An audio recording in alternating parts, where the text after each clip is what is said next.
Olá pessoal, tudo bem com vocês? Vamos para a nossa próxima aula de biologia. Hoje nós vamos falar sobre bases químicas da vida. Nesse mapa mental estão representados os principais elementos químicos nos seres vivos, como por exemplo hidrogênio, nitrogênio, carbono, oxigênio, e as moléculas de água, de carboidratos, lipídios, proteínas, ácidos nucleicos, e todos esses formam aí o que a gente tem de macete para decorar, né, para lembrar as informações que a gente fala que é o chon. Todos os seres vivos são constituídos de chon, carbono, hidrogênio, oxigênio e nitrogênio. Primeiro aqui, pessoal, elemento água, né? A água é uma molécula composta de hidrogênio e oxigênio. Por que ela é tão importante na vida? Ela é o solvente universal, dissolve vários tipos de substância, participa dos transportes de membrana. Mais de 50% da massa corporal dos seres vivos é composta de água. Nós, seres humanos, por exemplo, temos aí entre 65% e 70% de água na nossa composição corporal. Então, a água é essencial para a nossa vida. Os carboidratos, também chamados de açúcares, estão presentes principalmente nas plantas como reserva de energia. Então, nós encontramos o amido, o açúcar da sacarose, da cana-de-açúcar, né? São importantes reservas de energia para as plantas. Esses carboidratos são classificados em 3 grupos principais, conforme aí a quantidade de sacarídeos que possuem na sua fórmula molecular. São monossacarídeos, disacarídeos e polissacarídeos. Deixei, pessoal, um mapa mental para vocês, vários mapas mentais para vocês, lá na pasta de material complementar. Depois vocês deem uma olhadinha lá e confiram as informações gerais de cada grupo que nós iremos comentar nessa aula. Próxima molécula essencial para nós são os lipídios. Os lipídios são moléculas muito grandes, formadas por átomos de oxigênio, carbono e hidrogênio, que vão formar essas cadeias bem grandes. São conhecidos como gorduras e óleos e vão ter essa função de reserva energética, né, compondo aí, por exemplo, membranas celulares, que são compostas de fosfolipídios, principalmente de fosfolipídios. Lipídios participam na composição de hormônios, de vitaminas, são reserva de energia também, como está representado aqui na imagem, uma célula que armazena gordura, né, para um momento de escassez de alimento ter essa reserva de energia ali. E ali no outro GIF do lado é a representação da membrana plasmática com sua bicamada lipídica.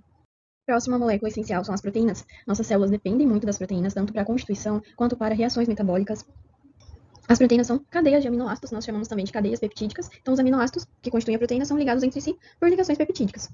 As proteínas estão presentes aí na nossa alimentação, em carnes, ovos, laticínios, e desempenham muitas funções, como transporte de moléculas, movimento, estrutura, defesa, como, por exemplo, os anticorpos, proteínas reguladoras, proteínas catalíticas, como, por exemplo, as enzimas. Aqui nessas imagens deixei representado para vocês a constituição básica aqui no meio, essas cadeias carbônicas, são a constituição básica de uma proteína. Uma proteína vai alterar, né, mudar uma proteína para outra, conforme mudar o radical, que está representado ali no quadradinho como R.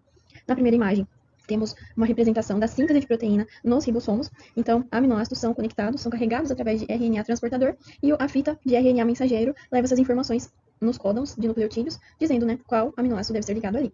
Esses aminoácidos vão sendo ligados por ligações peptídicas, formando essa cadeia peptídica que é a proteína. Dependendo da proteína, ela sofrerá dobras, sofrerá dobramentos, constituindo aí proteínas mais complexas, como nós iremos ver. Nós classificamos as proteínas de 4 formas. Proteínas primárias, que são simples, as cadeias consequências ali de aminoácidos. Proteínas secundárias, que formam hélice ou folhas beta. Proteínas terciárias, que estabelecem interações entre várias estruturas secundárias. E proteínas quaternárias, que estabelecem interações entre várias estruturas terciárias. Então, são vários dobramentos. E um exemplo dessa proteína é a hemoglobina, onde tem sítio de ligação para o ferro. Esse mapa mental mostra aí um resumão das principais informações sobre as proteínas.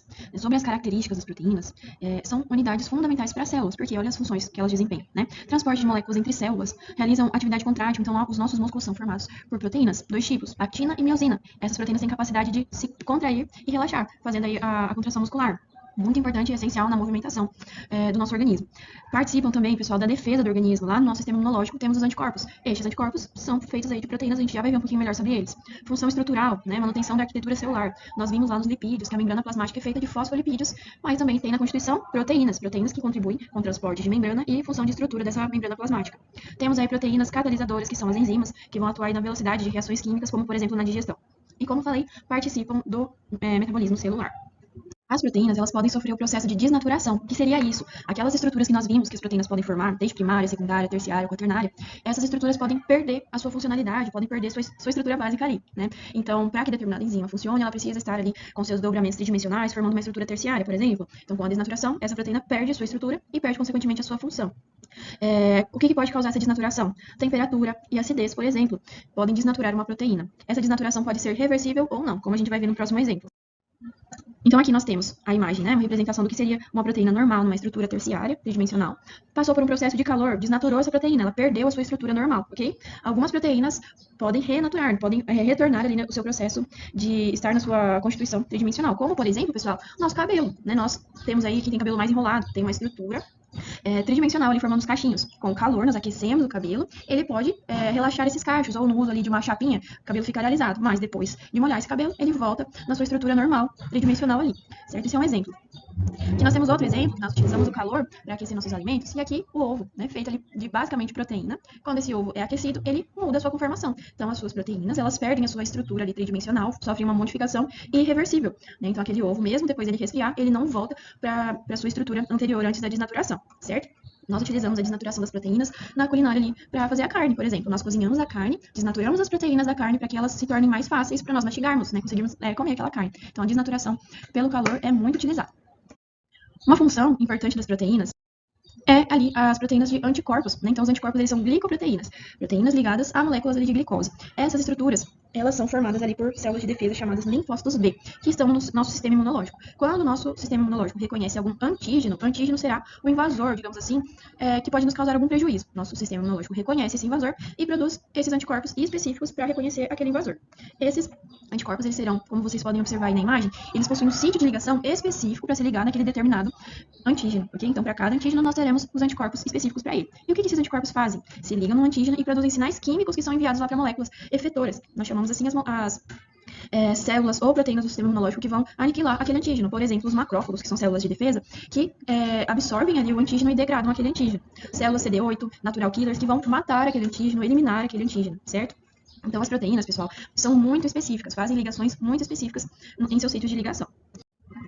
Um exemplo disso são as enzimas. Então, elas possuem ali um encaixe perfeito, que nós chamamos de sítio ativo, que faz um tipo de ligação chamado chave-fechadura. Essa ligação chave-fechadura é muito específica, né? Pensa aí, para você conseguir trancar ou destrancar uma porta lá na fechadura, precisa ter uma chave específica que vai conseguir se ligar na fechadura e fazer com que funcione aquela função de trancar ou de abrir a porta. Mesma coisa aqui nas enzimas. As enzimas, que são proteínas, possuem seu sítio ativo, que precisa que alguma coisa específica se ligue ali. O que pode se ligar? Um substrato, por exemplo. O que seria esse substrato? Lá na nossa digestão, como que é feita a digestão no nosso organismo? Moléculas grandes que nós comemos precisam ser quebradas para que o nosso intestino absorva, certo? Deixei aqui no mapa mental uma representação ali de uma enzima. Observem que esse amarelinho é a enzima e ela possui dois espaços ali, estão se ligando duas moléculas. Essas moléculas se ligarão de forma específica naquele lugar, né? Tem um lugar certinho que elas irão encaixar. Se não conseguirem se ligar, não funcionarão aquela enzima, não ocorrerá a catalisação, a quebra dessas moléculas. Nós dizemos que as enzimas, elas formam um complexo, enzima-substrato. Aqui nessa representação, esse roxo maior é a enzima. Vocês observem ali no espaço dentro que existe um sítio ativo. Esse sítio será o sítio de ligação, que nós chamamos, onde o substrato, que conseguirá se ligar ali, será ligado e será quebrado, ok? Então, a intenção da enzima é catalisar, quebrar aquele substrato. Então, aqui na imagem 2, nós já vemos o substrato ligado.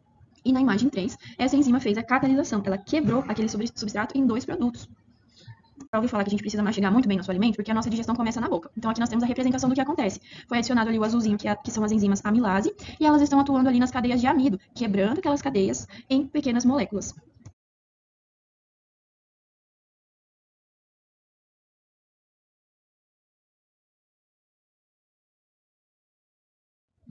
Aqui seria, pessoal, a representação tridimensional da amilase. Veja que ela, lembra lá das estruturas tridimensionais das proteínas? Aqui a amilase é uma estrutura terciária, com vários dobramentos. Aqui, nessa imagem de baixo, a representação do complexo enzima-substrato. Então, o substrato aqui, o amido roxinho, se liga exatamente, uma ligação bem certinha com a enzima amilase salivar. Dessa ligação do complexo enzimato-substrato, acontece a quebra e liberação de dois produtos dessa reação, que são duas moléculas de maltose, ok? E aonde, como que acontece tudo isso? Para que eu preciso saber disso? Onde que tem isso no meu organismo, né? Então, esse processo aqui inicial de quebra do amido ocorre aí na sua boca, no processo de mastigação, liberação de saliva com essas enzimas. A molécula de amido, observem aqui, olha como ela é grande. Ela é formada por duas moléculas de maltose. Nesse primeiro processo na boca, as moléculas de maltose são separadas, né? Destituindo ali o amido. Depois que você engole, lá, né, passa, né, pelo processo de digestão, a amilase salivar é deglutinada juntamente com o bolo alimentar, né? Deglutição é engolida, passa pelo estômago e lá no intestino delgado, no início do intestino delgado, vai continuar a digestão.